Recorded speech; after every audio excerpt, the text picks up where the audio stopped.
International standards తో quality education అందిస్తుంది futuristic edu initiatives.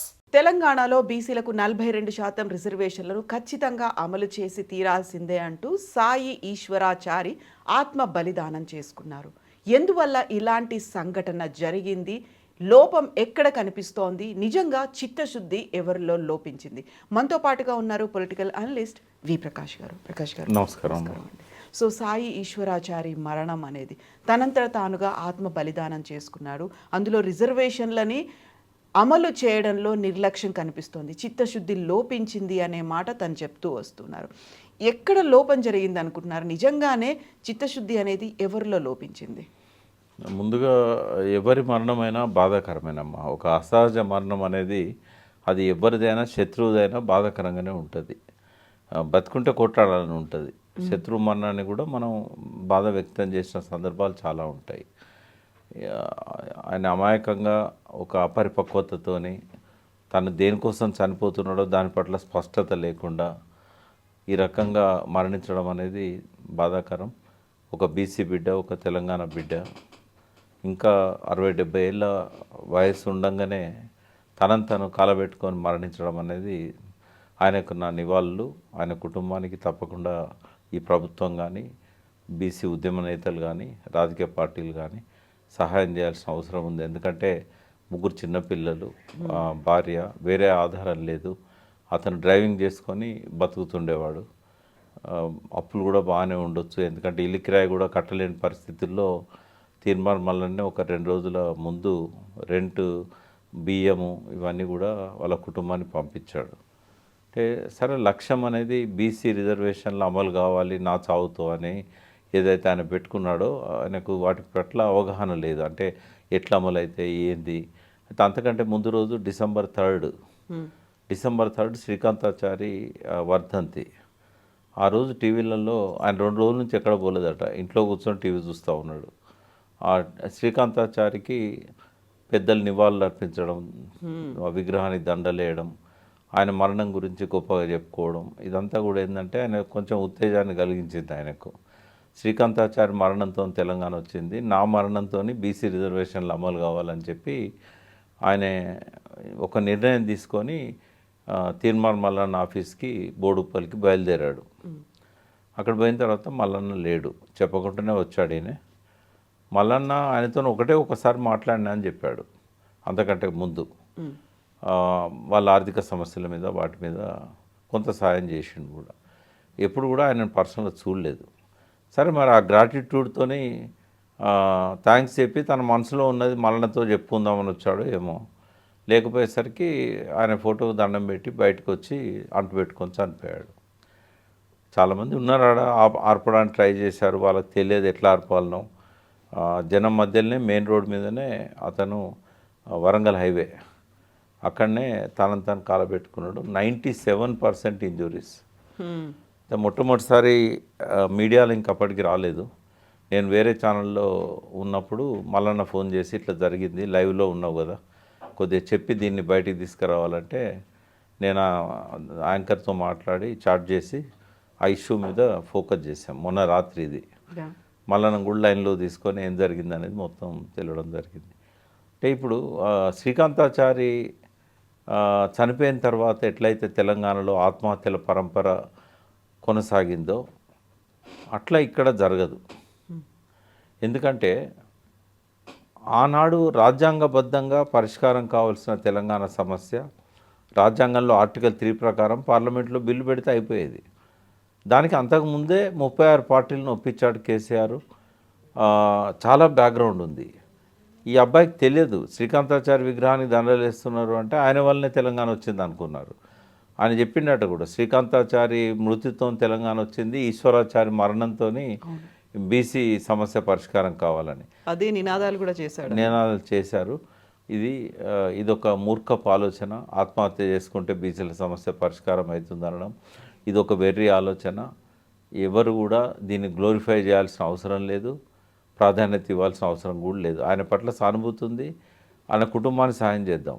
ఇంకొకరు ఎవరు కూడా ఇటువంటిది చేసుకోకుండా వాళ్ళకి అప్పీల్ చేద్దాం. కానీ దీన్ని గ్లోరిఫై చేయడం అయితే కరెక్ట్ కాదు.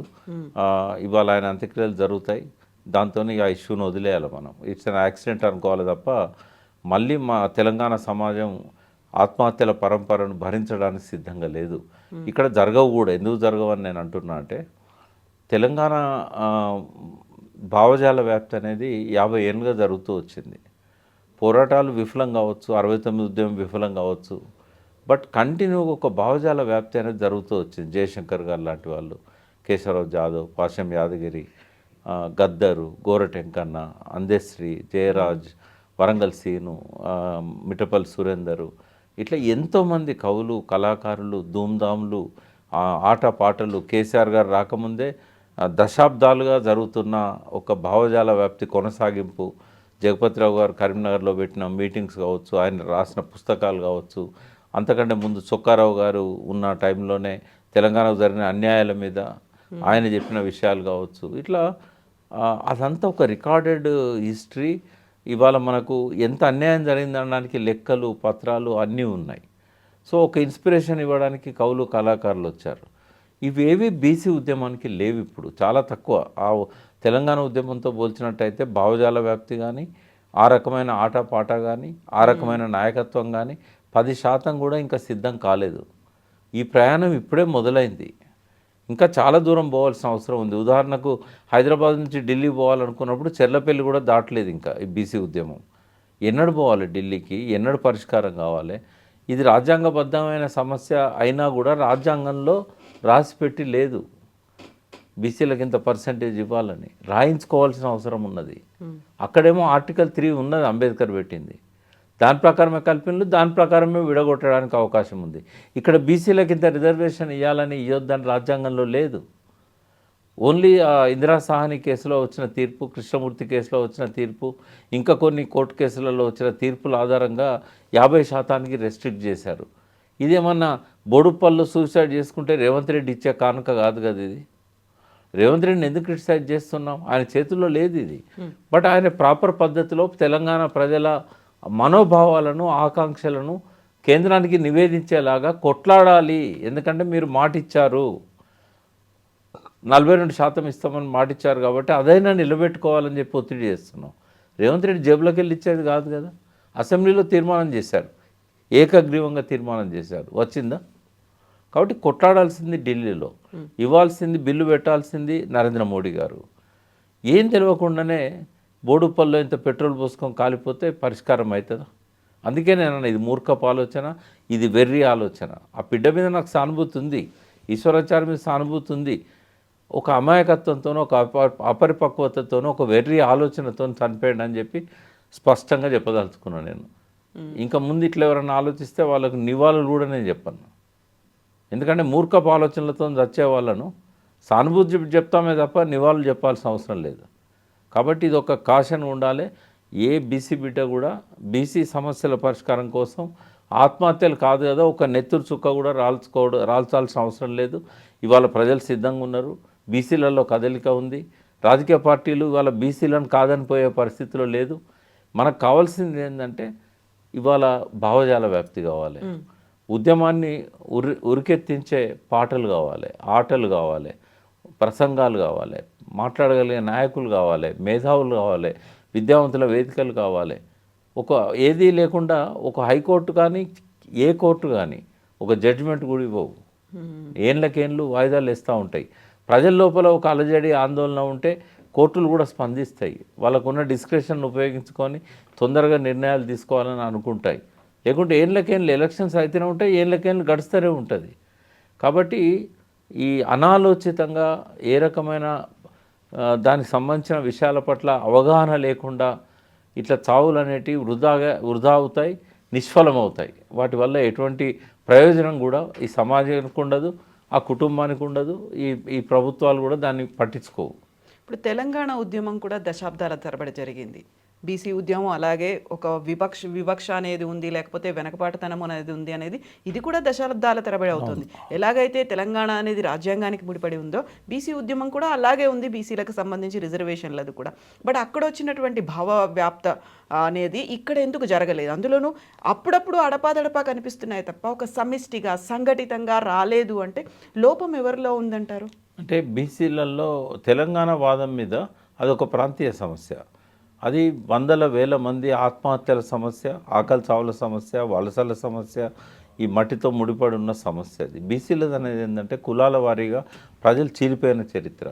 ఇప్పుడు బీసీలు అందరూ ఒకటి కావాలి. ఒకటి కావడం అనేది అదొక నెరవేరని స్వప్నంగానే మిగిలిపోతుంది ఎప్పటికి కూడా. ఇప్పుడు ఒక ఇద్దరు కలిసి ఒక సంఘం పెడితే నెల రోజులలో ఇద్దరు కలిసిన సంఘం ఉంటుంది, మళ్ళీ ఎవరికి వాళ్ళు సంఘాలు పెట్టుకుంటారు. ఒక గొడుగు కింద ఒక గొడుగు కింద రావట్లేదు. అది రాకపోవడానికి ఈగోస్ కారణం. ఈ కాజ్ అనేది అంత కదిలించలేని పరిస్థితుల్లో ఉండడం కూడా ఒక కారణం. భావజాల వ్యాప్తి లేకపోతే ఏ నినాదం ఇచ్చినా ప్రజలు దాని వెనకాల పోరు. ఇప్పుడు ఉదాహరణకు 14 రాష్ట్రాలలో చిన్న రాష్ట్రాల ఉద్యమాలు మొదలైనవి. ఏ రాష్ట్రంలో జరగలేదు. కేంద్ర ప్రభుత్వానికి ఏంటంటే రాజకీయంగా ఒక నిర్ణయం తీసుకొని రాష్ట్రాలను విడగొట్టాలనుకొని ఛత్తీస్గఢ్ను విడగొట్టింది, జార్ఖండ్ను విడగొట్టింది, ఉత్తరాఖండ్ను విడగొట్టింది. వాస్తవంగా చెప్పాలంటే విడగొట్టిన 2000 సంవత్సరంలో కానీ విడగొట్టడానికి ఉత్తరాంచల్ నిర్ణయం తీసుకున్న 1996 దేవగౌడ ఎర్రకోట ప్రసంగం కానీ ఆ మధ్యకాలంలో కానీ ఎవరు పెద్ద ఎత్తున రోడ్ల మీదకి వచ్చి వేల మంది తెలంగాణలో వచ్చినట్టుగా సకల జనుల సమ్మెలు కానీ లేకుంటే వివిధ రూపాలలో పోరాటాలు కానీ కనీసం వంట వార్పులు లాంటి అహింసాయుత పోరాట రూపాలు కానీ అక్కడ ఎక్కడా జరగలేదు. 1993లో రావత్ అనే అతను ఉత్తరాఖండ్ గురించి మాట్లాడిండు. కొన్ని దేవాలయాల్లో పూజలు చేయడం లాంటి శాంతి కాముకమైన కొన్ని కార్యక్రమాలు తీసుకున్నాడు. ఆ తర్వాత అది మందగించిపోయింది. శంకర్ గుహ నియోగి ఛత్తీస్గఢ్ కావాలని చాలా కాలం క్రితం అన్నాడు. ఆయనను మర్డర్ చేశారు. దాంతో ఆ మూవ్మెంట్ ఆగిపోయింది. జార్ఖండ్లో శిబు సోరెన్ ఒక రాజకీయ పార్టీ పెట్టుకొని ఎన్నికల్లో గెలుస్తూ ఆయన ఒక నినాదంగా పెట్టుకున్నాడు. అది 50 ఏళ్ళ నుంచి ఉన్న నినాదం. అది పెద్ద ఉద్రిక్తమైన పోరాట రూపాలు కానీ ఆత్మహత్యలు కానీ ఇట్లాంటివి కూడా ఏమీ లేవు. అంటే ఏం చెప్పదలుచుకున్నానంటే రాజ్యాంగంలో ఉన్న ఆర్టికల్ 3ని ఆ పరిపాలనలో చేస్తున్న పార్టీలు బీజేపీ కావచ్చు, కాంగ్రెస్ కావచ్చు, వాళ్ళకు అవసరమైనట్టుగా రాష్ట్రాలను విడదీస్తాయి లేదా కలుపుతాయి. ఉద్యమాలు లేని కాడనే ఆ 3 ఎప్పుడో వచ్చిన ఉద్యమాలు, అప్పుడు లేవు అవి. అయినా కూడా అక్కడ రాష్ట్రాలు విడిపోయినాయి.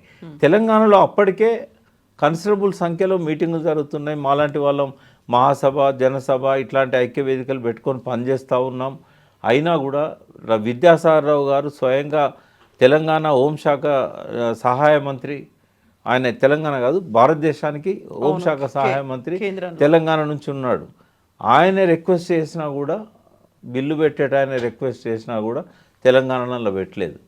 అంటే దాని అర్థమైంది ఏదో ఆవేశాలతోనో వీటితోనో వాటితోనో రాష్ట్రాలు విడదీయరు.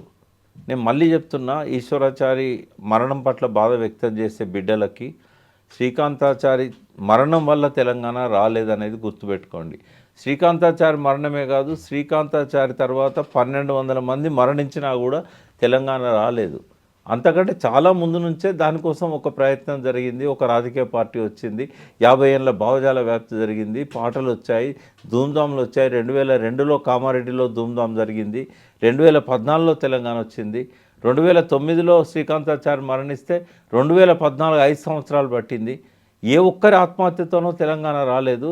రాజకీయ నిర్ణయం, సోనియా గాంధీకి నిర్ణయం తీసుకోవాల్సిన పరిస్థితి వచ్చింది కాబట్టి ఇచ్చింది. 9లోనే హామీ ఇచ్చి అటకెక్కించింది కదా. కాబట్టి ఇవి పొలిటికల్ సమస్యలు, ఇవి పొలిటికల్గా పరిష్కారం కావాల్సినవి. దీనికి రాజకీయ పద్ధతే ఉంటుంది తప్ప హింస అహింసలతో ఉద్రేకాలతోనే ఆవేశాలతోనే చంపుకుంటే వచ్చేటివి కావు. ఈ లోపల ఎవరు మరణించినా అది నిష్ఫలమే. వృధా త్యాగాలు చేయకూడదు. జీవితం అనేది అపురూపమైనది. ఆ సమస్యలతోనే ఉంటుంది. సమస్యలు వస్తూ ఉంటాయి, తట్టుకొని నిలబడాలి, గెలవాలి, 10 మందికి ఆదర్శంగా ఉండాలి. ఇంకా 70 ఏళ్ళ లైఫ్ ఉన్న వ్యక్తి ఆల్ ఆఫ్ సడన్గా ఒక అర నిమిషంలో క్షణికావేశంతో నిర్ణయం తీసుకొని చంపుకోవడం అనేది అది విఘ్నతతో కూడుకున్నది కాదు. అది ఎవరికి కూడా ఆదర్శంగా ఉండాల్సిన అవసరం లేదు. కాబట్టి దీన్ని గ్లోరిఫై చేయాల్సిన అవసరం లేదు, దీని గురించి ప్రస్తావించాల్సిన అవసరం కూడా లేదు. ఈయన ఈశ్వరాచారి మరణం ఏదైతున్నదో 100% వృధా మరణం. కాబట్టి ఇంకొకరు ఎవరు కూడా ఇటువంటి చేయకూడదని చెప్తున్నారు. సో ఇప్పుడు రావాల్సినటువంటి అవగాహన కావచ్చు, లేకుంటే జరగాల్సినటువంటి ఒక సంఘటిత ఉద్యమం కావచ్చు జరగలేదు. బట్ ఒక సీఎం రేవంత్ రెడ్డినో లేకపోతే తీన్మార్ మల్లన్ననో దీనికి వీళ్ళు చేసినటువంటి చర్యల వల్లే ఈ పరిస్థితి వచ్చింది అనేటువంటి రాజకీయమైనటువంటి ఆరోపణలు కూడా వినిపిస్తున్నాయి కదా. తీర్మార్ మల్లన్న నేను తప్పు పట్టాను. ఎందుకంటే ఆయన బీసీలకు అండదండగా ఉన్నాడు, ఒక రాజకీయ పార్టీని కూడా పెట్టాడు. సరే అది తక్కువ మందితో పెట్టవచ్చు, ఆయన ఒక విత్తనం కావచ్చు. ఇవాళ రేపు అది మహావృక్షం అవుతుంది, తీసేయడానికి లేదు, కొట్టిపడేయడానికి లేదు. ఒక కన్సిస్టెన్సీ ఉన్నది ఆయన కోరికల. రాజ్యాధికారం ఇవాళనో రేపో 28లో 33లో రాకపోవచ్చు. ఆయనకు కూడా వయసు ఉన్నది. కానీ మళ్ళీ రాసి పెట్టుకోండి అమ్మా, తీర్మార్ మల్లన్న తెలంగాణకు ముఖ్యమంత్రి అవుతాడు. నేను రేవంత్ రెడ్డి గారి గురించి కూడా చెప్పాను గతంలో, అయి తీరుతాడు. ఎందుకంటే ఆయన వాదనలో బలం ఉంది, ఆయన వెనకాల ప్రజలు కలిసి వచ్చే అవకాశం కూడా ఉంది. నాయకులు కూడా ఆయన దిక్కు తిరిగి చూడాల్సిన అవసరం ఉన్నది. ఇవాళ కాకపోతే రేపైనా మల్లన్న ఒక బాహుబలిలాగా ఎదుగుతాడు. కలిసి వచ్చే అవకాశం ఉంది అంటే ఈయన కలుపుకుపోవాలన్నా కలుపుకోవట్లేదా అసలు? కొన్ని ఉంటాయమ్మా, అపరిపక్వత ఉంటుంది, తర్వాత కొన్ని బాల్యారిష్టాలు ఉంటాయి. పొరపాట్ల నుంచి ఎవరైనా నేర్చుకుంటారు. ఎన్టీ రామారావు తప్పులు చేయలేదా, కేసీఆర్ తప్పులు చేయలేదా? తప్పుల నుంచి మళ్ళీ సరిదిద్దుకొని ముందుకు వెళ్తారు. అంటే రెడీమేడ్గా ఫర్నెస్లో తయారయ్యే నాయకత్వం కాదు కదా రాజకీయ నాయకత్వం. ఎన్నో లోపాలు ఉంటాయి, వాటిని సవరించుకుంటూ ముందుకెళ్తారు. అంటే మనం ఎప్పుడు విత్తనంలో ఉన్న పొటెన్షియాలిటీని చూడాలి. తెలంగాణ నినాదం అనేది ఆ రోజుల్లో ఒక విత్తనం అనుకున్నాం. విత్తనం ఫలిస్తుంది, పుష్పిస్తుంది, కాయలు కాస్తాయి. అట్లనే బీసీ నినాదం కూడా ఈరోజు కాకపోయినా సుదూర భవిష్యత్తులో ఖచ్చితంగా రాజ్యాధికారాన్ని సాధిస్తుంది. కానీ ఇదేదో ఈశ్వరాచార్య లాంటి వాళ్ళ మరణాలతో రాదు. అది భావజాల వ్యాప్తితో వస్తుంది, అది వరుస ఉద్యమాలతో వస్తుంది, అది నాయకత్వాన్ని తన వైపు ఆకర్షించుకుంటుంది. బీసీల మాట ఎత్తకపోతే భవిష్యత్తు లేదు అనేది ఇప్పటిదాకా రాజకీయ పార్టీలు గ్రహిస్తున్నాయి. బీసీ నినాదంతో పోతే గెలుస్తామనే నమ్మకం మొన్న నవీన్ యాదవ్ ద్వారా, అంతకంటే ముందు కరీంనగర్లో మల్కా కొమరయ్య గారు గెలవడం ద్వారా బీసీల నినాదం ఎమ్మెల్సీ ఎలక్షన్లలో కనిపించింది. కాబట్టి ఇది బీజ రూపంలో ఉన్నా కూడా ఒక ఆశను కల్పిస్తున్నది, ఒక నాయకత్వాన్ని అందించబోతున్నది. ఇప్పుడు మల్లన్న స్టార్ట్ చేస్తే మల్లన్నే వెంటనే ముఖ్యమంత్రి అయితే స్టార్ట్ చేయలేదు. ఆయనకు తెలుసు ఇది ఎంత కష్టమైన ప్రయాణము, ఎంత దూరం పోవాలనేది. ఆయన కూడా బాధపడుతున్నాడు, ఈశ్వరాచార్యది అనవసరమైన త్యాగం ఇది, ఈ నిష్ఫల త్యాగాలు వద్దు అని చెప్పి. శ్రీకాంతాచార్య చనిపోయిన రోజు కూడా పాటలు రాశారు ఉస్మానియా విద్యార్థులు, ఎందుకు రాలిపోతావు, నువ్వెందుకు కాలిపోతావు అని చెప్పి ఉస్మానియాలో అంటుపెట్టుకొని చనిపోయిన వాళ్ళ మీద పాటలు రాశారు. అనేది ఏంటంటే దేనికైనా ఒక రోడ్ మ్యాప్ ఉండాలి. ఇప్పుడు పీపుల్స్ వార్ ఉద్యమానికే రోడ్ మ్యాప్ లేక దాదాపుగా 6,000 మంది తుపాకీ పట్టుకున్న వాళ్ళు అసూలు బాస్తే 10,000 మంది ప్రజలు చనిపోయారు, ఇటువైపు కానీ అటువైపు కానీ. 2,000 మంది ఆర్మీ పీపుల్ చనిపోయారు. మొత్తంగా 18,000 మంది మరణాలను 57 సంవత్సరాల్లో మిగిల్చింది పీపుల్స్ వార్. త్యాగాల వల్ల ఫలితాలు లేవా అంటే కొంతమేరకు ఉన్నాయి. కానీ రోడ్ మ్యాప్ ఏంటిది, నువ్వు ఎక్కడ పోదలుచుకున్నావు? నీ రాజ్యాధికారం అనేది తుపాకీ కొట్టడం ద్వారా రాదని తేలిపోయిన తర్వాత కూడా ఇప్పుడు అందరు బయటకు వస్తున్నారు అడవుల్లో నుంచి. ఒక ఉద్యమం మొదలుపెట్టినప్పుడే రోడ్ మ్యాప్ అనేది స్పష్టం కావాలి. ఢిల్లీ నార్త్ దిక్కుందా, సౌత్ దిక్కుందా, ఈస్ట్ దిక్కుందా, వెస్ట్ దిక్కుందా తెలియకుండా నీ ప్రయాణం మొదలు పెడితే ఆ గమ్యం అనేది ఎప్పటికీ చేరుకోవడం సాధ్యం కాదు. ఆ గమనంలోనే అంతమైపోతాం. కాబట్టి బీసీ ఉద్యమానికి ఒక దిక్సూచి కావాలి, ఒక మార్గదర్శి కావాలి, ఒక పటిష్టమైన నాయకత్వం కావాలి, పటిష్టమైన నినాదాలు కావాలి, భావజాల వ్యాప్తి కావాలి, దానికి కావాల్సిన ఆటపాట కావాలి. బీసీలల్లో చైతన్యం ఉన్నది కానీ బీసీలల్లో ఒక రోడ్ మ్యాప్ లేదు. బీసీలల్లో ఆ సోయి వస్తున్నది కానీ నడిపించగలిగే పటిష్టమైన నాయకత్వం రావట్లేదు. ముక్కలైన వాళ్ళను ఒక్కటిగా చేర్చగలిగే శక్తి ఉన్న ఒక గట్టి పునాదిగా ఒక రాజకీయ పార్టీ ఏర్పడాల్సిన అవసరం ఉన్నది. ఇప్పుడు ఏర్పడ్డాయన్నీ కూడా ఒక ప్రోది కావాల్సిన అవసరం ఉన్నది. చిరంజీవిలాగా, ఈశ్వరయ్య గారిలాగా, మల్లన్నలాగా 100 మంది తయారు కావాల్సిన అవసరం ఉన్నది. అంతా ఇంకోటి, రాజ్యాంగంలో తెలంగాణకు స్పష్టమైన ప్రొవిజన్ ఉంది కానీ బీసీలకు స్పష్టంగా ప్రొవిజన్ లేదు. రిజర్వేషన్ ఇవ్వాలని కానీ ఇవ్వద్దని కానీ అవన్నీ సాధించుకోవాల్సిన అవసరం ఉంది. పార్లమెంట్లో తెలంగాణ బిల్లు పెడితే ఇక్కడున్న 14-17 మంది ఎంపీలు మద్దతు ఇస్తే రాలేదు. అది దేశవ్యాప్తంగా ఉన్న రాజకీయ పార్టీల మద్దతు దానికి అవసరమైంది. దానికోసం కేసీఆర్ గారు, జయశంకర్ గారు, ఆనాటి ఎంపీలు అందరూ కూడా కష్టపడ్డారు కాబట్టి అది సాధ్యమైంది. ఆయన ఎక్కని కొండ లేదు మొక్కని బండ లేదు అన్నాడు కేసీఆర్. మనం ఎవరిని అడిగినాం? బీసీ ఉద్యమానికి మద్దతు ఇమ్మని ఎవరిని అడిగినాం? ఇంకా బాల్యారిష్టాలనే ఉన్నాం కదా. ఎందుకీ ఆవేశాలు, ఎందుకీ అనర్థాలు, ఈ వృధా త్యాగాలు? కాబట్టి ఇది ఎవ్వరికీ ఆదర్శం కాకూడదు. ఆయన కుటుంబానికి సానుభూతి చెప్పేవాళ్ళు, కొంత ఆర్థికంగా ఆ కుటుంబం నిలదొక్కుకోవడానికి ఎవరు లేరు కాబట్టి ఆ ముగ్గురు పిల్లల పెళ్ళిళ్ళకు కానీ చదువులకు కానీ ఆ కుటుంబానికి కానీ సహాయం చేయడంలో తప్పులేదు. కానీ దీన్ని మాత్రం ఆదర్శంగా ఎవరు తీసుకోవద్దు. ఇంకొక ఆత్మహత్య జరగడానికి అసలు స్కోపే లేదు. కేసీఆర్ గారు తెలంగాణ ఉద్యమం మొదలుపెట్టినాడే చెప్పాడు, ఒక్క నెత్తురు చుక్క కూడా రాల్చకుండా, ఒక్కరోజు తరగతులు బహిష్కరించకుండా నేను తెలంగాణ తెస్తానని. కానీ చివరి నిమిషంలో విద్యార్థులను తీసుకురావాల్సి వచ్చింది. అంటే ఉద్యమ ఎత్తుగడలలో అది తప్పనిసరి అయింది. అట్లనే బహుజనులు కూడా అందరూ ఒక మంచి నిర్దిష్టమైన రోడ్ మ్యాప్ అనేది రూపొందించుకొని పటిష్టమైన నాయకత్వంతో ముందుకు సాగాలంటే ఈగోలను పక్కకు పెట్టాలి. ముందు కులాలలో ఐక్యం కావాలి, కులాలలో భావవ్యాప్తి జరగాలి. బీసీలు రాజ్యాధికారాన్ని ఎందుకు కోరుకుంటున్నారు అంటే బీసీల గురించి వాళ్ళకి ఏం కావాలనో ఆలోచించే నాయకత్వం లేదని. సరే తెలంగాణ రాష్ట్రం వచ్చింది, కనీసం బీసీలు ఉద్యమంలో ప్రముఖంగా ఉన్నారు, సబ్బండ వర్గాలు పాల్గొన్నాయి. వాళ్ళ సమస్యలను వింటారని, వాళ్ళ గోడు పట్టించుకుంటారని, వాళ్ళకు ఒక మంచి భవిష్యత్తు ఉండే విధంగా కేసీఆర్ గారు ఆ క్యాబినెట్ కొన్ని మంచి నిర్ణయాలు తీసుకుంటుందని ఆశించారు. బట్ ఆనాడు జరిగింది ఏంది, కొన్ని పథకాల వరకే పరిమితం అయిపోయారు తప్ప నిజంగానే బీసీలు ఆశించినట్టుగా అక్కడ జరగలేదు.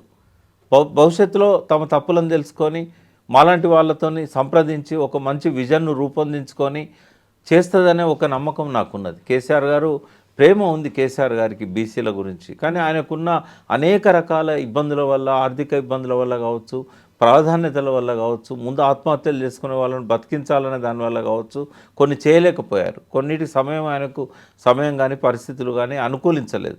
బట్ రాబోయే రోజుల్లో కేసీఆర్ గారు వచ్చినా, ఇంకొకరు వచ్చినా, ఇంకో పార్టీ వచ్చినా వాళ్ళ మెడలు వంచి బీసీల ప్రయోజనాలు నెరవేర్చే విధంగా మాలాంటి వాళ్ళం ఉన్నాం.